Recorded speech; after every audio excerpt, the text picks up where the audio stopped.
એટલે ઉનાથી થોડાક ઓતરાદા હાલો 19 કિલોમીટર એટલે ગીરગઢડા આવે, અને ગીરગઢડાથી તમે થોડાક ઉગમણા હાલો 5 કિલોમીટર એટલે દ્રોણેશ્વર મહાદેવ આવે, જ્યાં ગુરુ દ્રોણે એમ કહેવાય ભગવાન શિવની સ્થાપના કરેલી. અને બાપુ એ શિવલિંગ ઉપર અવિરતપણે પાણીનો ધોધ આવે છે. હજી સુધી નક્કી નથી કરી શક્યા કે પાણી ક્યાંથી આવે છે એ દ્રોણેશ્વર. હવે સાંભળજો, થોડાક વર્ષો પહેલાની વાત કરું. એ દ્રોણેશ્વરની બાજુમાં એક નાનું એવું નેહડું, અહીંયા વાતમાં ધ્યાન આપજો સાહેબ, આ વાત નીકળી ગઈ એટલે કહું. નાનું એવું નેહડું છે, બપોરનો ટાઈમ છે બાપુ, અને બપોરને ટાણે એક માં ધગધગતા તાપના તડકામાં એ ઝૂંપડાની અંદર એ ગરમીમાં પોતાના દીકરા માટે રોટલો કરી રહી છે. એક બાજુ ચૂલાનો તાપ છે, એક બાજુ ભગવાન સૂર્યનારાયણનો તાપ છે, પરસેવો લૂસતી જાય છે. અને કેમ કહેવાય કે પોતાના દીકરા માટે પોતા માટે જ્યાં રોટલો બનાવે છે, એક રોટલો તાવડીમાં છે, બીજો રોટલાનો એમ કહેવાય પીંડો હજી હાથમાં છે.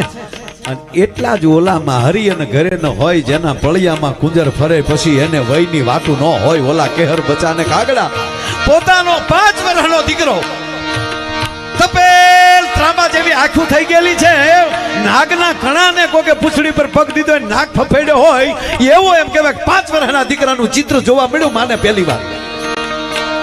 ધોબો એમ કહેવાય હાહલાનું લોહી આંખમાં નાખ્યું હોય એવી તપેલ ત્રાંબા જેવી 5 વર્ષના દીકરાની આંખ થઈ ગયેલી છે. સાંભળજો, અને એક હાથમાં કટાર છે. એટલો બધો દોટ દઈને છોકરો એમ કહેવાય ઝૂંપડામાં આવ્યો છે. દીકરાનું રૂપ જ્યાં જોયું માં થરેરી ગઈ, માં ધ્રુજી ગઈ. પણ એક હાથમાં કટાર છે.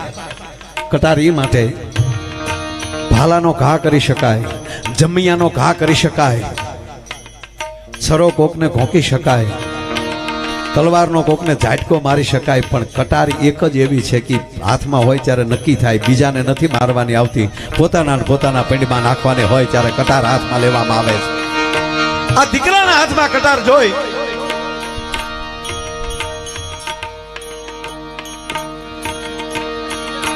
આ પ્રસંગ ધ્યાન આપજો ભાઈ, માફ કરજો યાર.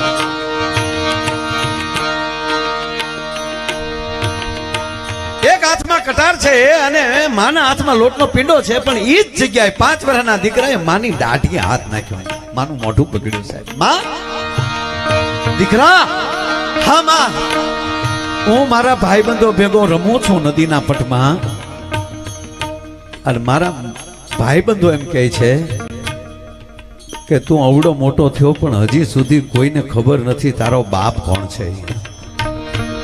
આનાથી માને બીજી ગાળ મોટી ન હોઈ શકે માં, અને આનાથી મોટામાં મોટું લાંછન મને ન હોઈ શકે, એટલે જટ મને કે કા મને કે મારો બાપ કોણ છે, અને નહીતર આ કટાર ખાઈને ઉમરી જાવ, મારા પ્રાણ કાઢ નાખ. એ તો સકમકના કડા હોય ને એ ટોચો નો ખમી શકે છે. એ 5 વર્ષનો દીકરાએ માને એટલું કીધું, મને કે મારો બાપ કોણ. અને એની એ ક્ષણે લોટનો પીંડો એમ કહેવાય કાથરોટમાં નાખી એક હાથે કટાર પકડી છોકરાને ઠપાટ મારી માયે, અને હાથ પાણીમાં ધોઈ પોતાના હાડલાના છેડે લૂસી અને છોકરાનું બાવડું પકડ્યું. અને બપોરનું ટાણું હતું, દ્રોણેશ્વરનું ઠેકાણું હતું, અને જાલી માએ એમ કહેવાય છોકરાનું બાવડું પકડીને એમ કીધું કે તને તારો બાપ જોવે છે ને, હાલ તારો બાપ દેખાડું. છોકરાને હાથમાં લઈ અને માએ છડપ ડગલા માંડ્યા. એ હાલતા ભગવાન સોમયોનાથ અત્યારે બિરાજે છે, એ દી હાથમાં ને ટાણે અહીં બરોબર આરતીનું ટાણું છે, નગારાના ઘા પડી રહ્યા છે, શંખના નાદ થઈ રહ્યા છે, અને એવે ટાણે જનેતાએ સોમનાથની સામે આવી અને જે ભગવાન સોમયાનાથની ધજા ફડાકા મારતી હતી ને, એ ધજા દેખાડીને કીધું કે આ ધજા ફડાકા મારે ને એ તારો બાપ છે. હે કે આ ધજા ફડાકા મારે છે એ તારો બાપ છે. ત્યારે 5 વર્ષનો દીકરો એટલું બોલ્યો તો માં માફ કરજે, એ ભગવાન સોમયાનાથની ધજા છે, એ ધજા ફડાકા મારે એ કેવલ મારા એકનો બાપ નથી, આખા જગતનો બાપ છે. હું ઈ પૂછું છું કે મારો બાપ કોણ છે, તું વાતને માં ન ફેરાય. અને તેથી માં એટલું બોલી હતી કે આ જે ભગવાન સોમયોનાથ છે આખા જગતનો બાપ છે, તો તને ખબર છે ને? કે હા.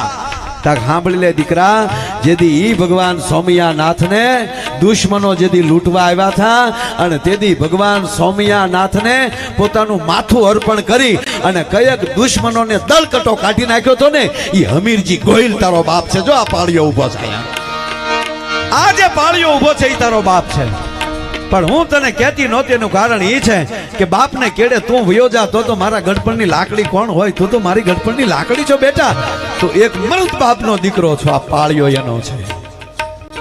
અરે સાહેબ, ઈ દી આથમી ગયો તો, રાત નમી ગઈ હતી અને પાળિયાની ઉપર પોતાના ઓઢણાથી ધૂળ ખખેરતી ખખેરતી તેદી એમ કહેવાય કે એટલા બધા આહુડા ઈ જગદંબાના એમ કહેવાય કે આંખમાંથી પીડ્યા. તેદી સાગરના કે ગંગાના નીરની જરૂર નહોતી પડી. બાઈના આંખ એમ કહેવાય કે આંખના આહુડાથી પાળિયાને અભિષેક થઈ ગયો તો. અને અમારા કવિ દાદર લખે છે, કવિ દાદ બાપુ, પદ્મશ્રી દાદ બાપુ લખે છે. બાપુ શું કહે?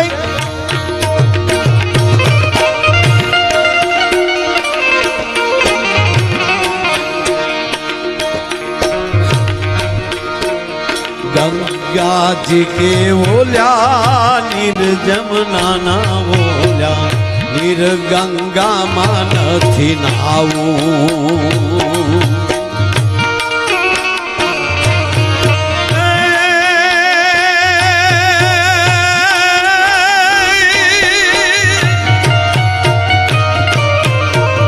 નમતી હાજે ઓલી નમણી બીજો ગણના ઉના ઉના હુડાયે નાવું રે ઘડવૈયા મારે ઠાકોરજી નથી થાવું.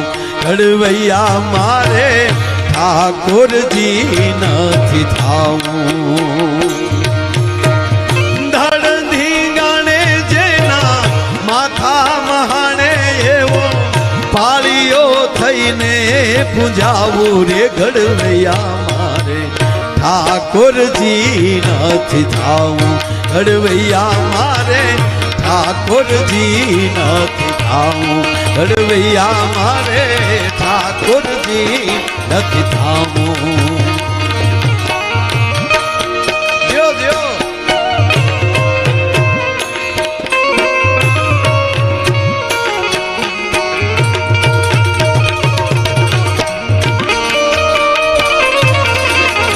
આ વિપુલ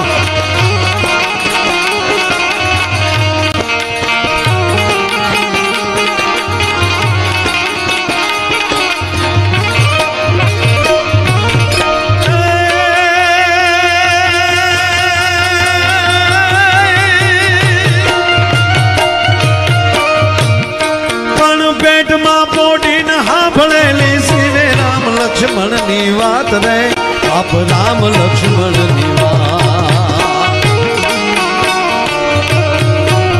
બાલોડાના મુખ સે દીધે ઓઢી એની ઊંઘ તે દીધી. શિવાજીને નીંદર ઉનાવે માતા જીજાબાઈ ઝુલાવે.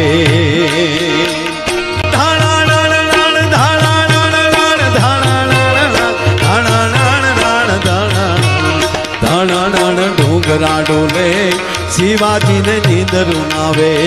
શિવાજીને નીંદર ઉનાવે માતા જીજાબાઈ ઝુલાવે.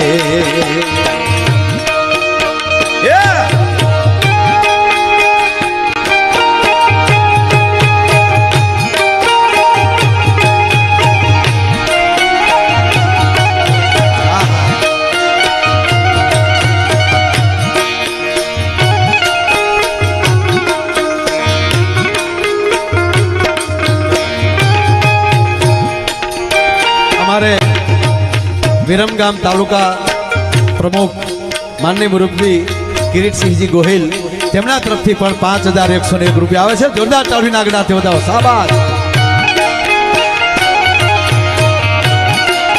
આ કરણી સેના હા પ્રમુખ સાહેબ.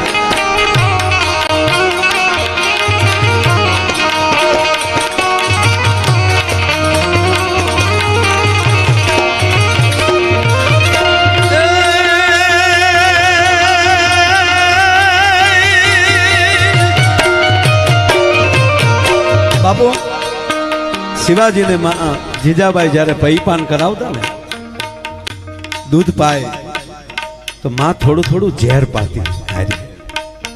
એમાં કોઈ માં જોઈ ગઈ, બીજા બૈરા જોઈ ગયા અને જીજાબાઈને કહે છે કે જીજાબાઈ માં છો કે ડાકણ છો? તારા પેટના દીકરાને ઝેર પાછો, ઝેર કોસલા પાછો, શરમ નથી આવતી? તેથી જીજાબાઈ એટલું બોલી છે, એ માં એવું બોલી છે કે હું માં જ છું, ડાકણ નથી. પણ મારા શિવાને ઝેર એ માટે હું પાઉં છું કે અત્યારે ધીરે ધીરે ધીરે ધીરે હું થોડું થોડું ઝેર પાતી જાઉં ને તો એનો કોઠો ઝેરનો હેવાયો કરું છું. કારણ કે મારો દીકરો જેથી જગતમાં મોટો થાય અને કોઈ હરામીઓ દગો દઈ અને ઝેર દઈને જેથી મારા દીકરાને મારવાની કોશિશ કરે તેથી મારા શિવાને ઝેરની અસર ન થાય ને એટલે એનો કોઠો હું ઝેરનો હેવાયો કરું છું સાહેબ.